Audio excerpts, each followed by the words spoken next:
we call it the old man case. Um, this elderly man was at home. His wife and his daughter had gone to Phoenix, and Phoenix is maybe a 4 hour drive for them one way.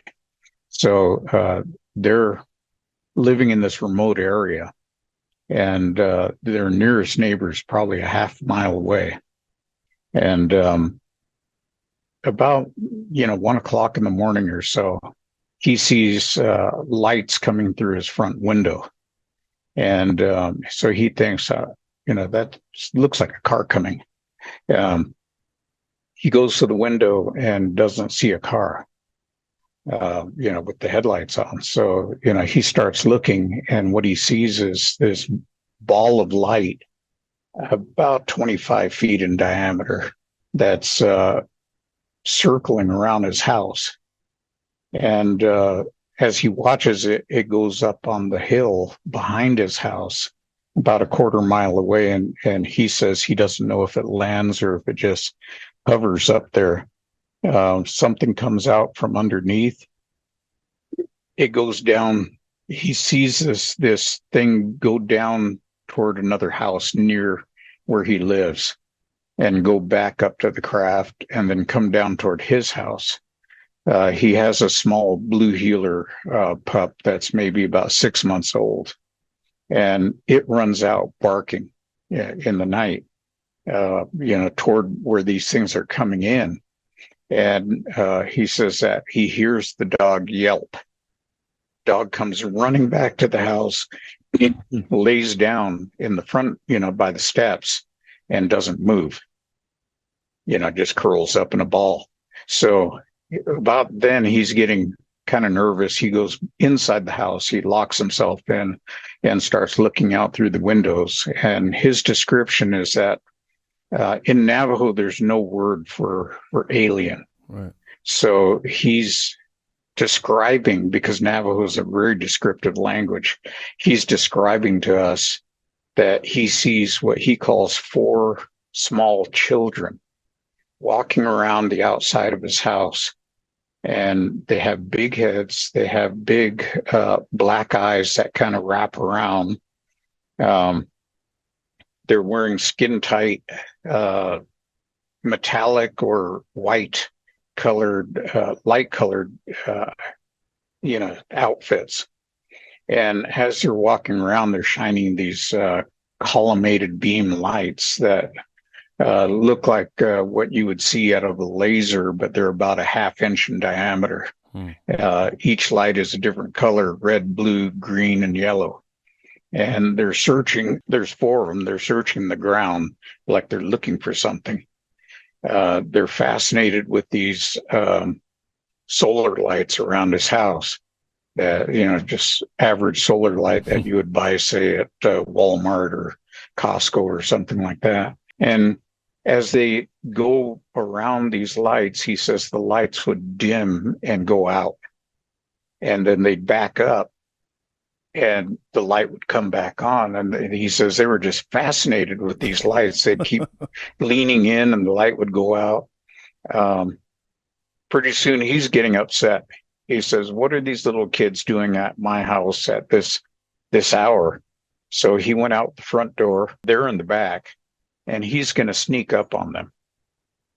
He takes this square flashlight, the old dry cell flashlights. Oh, yeah. And takes that out with him. As he turns the corner at the back of the house, he tripped on the back step, their concrete steps, and falls.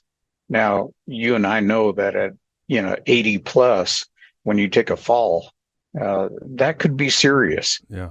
And he remembers looking up, and he sees these things sitting in a row, one after the other, kind of like, you're sitting on a tube or something, and they're gliding back up the hill, making no sound. And they got back in the craft, and the craft took off. So, this is the story that he related. we did radiation readings on the surrounding area. We tried to find where the thing possibly landed or hovered, but we couldn't locate anything. No radiation readings up there, no ground impressions. The dog, we found out later when we went to investigate, uh, the crew that was doing the background radiation readings were wearing Tyvek suits. And one of the girls that was in the crew there, she was a dog lover and she saw the puppy. And before that, we had showed up in uniform and the thing was jumping all over us, trying to lick us to death. And when you're in a muddy environment, you don't want dogs jumping all over you because you're in uniform. And this girl, she was actually calling the dog. She was wearing one of these white suits. The dog saw the white suit and it ran to the corner of the steps and curled up in a ball and stayed there. John, do you think that those suits that they're wearing are protection from the technology they have? I don't know. I don't have any. I could speculate, and that they wear clothing at all indicates that, it could be that there's some kind of a field there, and we do understand that there are fields at work based on Bob Lazar's statements that there's a whole gravitational field at play here. What are they wearing or not wearing? It's not something I know a lot about. Are they described not wearing anything sometimes? Sometimes, yeah. The Greys are said that sometimes they're not wearing anything.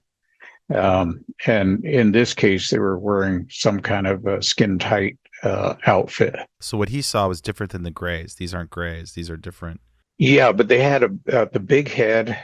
They were light colored, and they had the big black eyes that are commonly associated. And he said that they were 3.5 to 4 feet tall. Let me ask you this: like when you talk about how Navajo is a descriptive language, and there's all of this oral tradition of the Star People. Are the descriptions of the Star People the same as what this man's seen, or the same as what we would consider to be a gray, or does that sort of description not come through in the oral tradition? It's just sort of generally speaking, there are these beings called Star People that visit and impart knowledge. Yeah, in the past there have been beings in a different world. The Navajo talk about coming through a series of different worlds, and in this world, depending on who taught you, could be 5 worlds or 4 worlds. And Stan goes into a lot of that description in his book. There's a world of darkness. There's a world of aquatic life. There's a world with insects, with giants, with other creatures. And then there's a hole in the sky that they climb through and come out into what they call the shining world, or this world.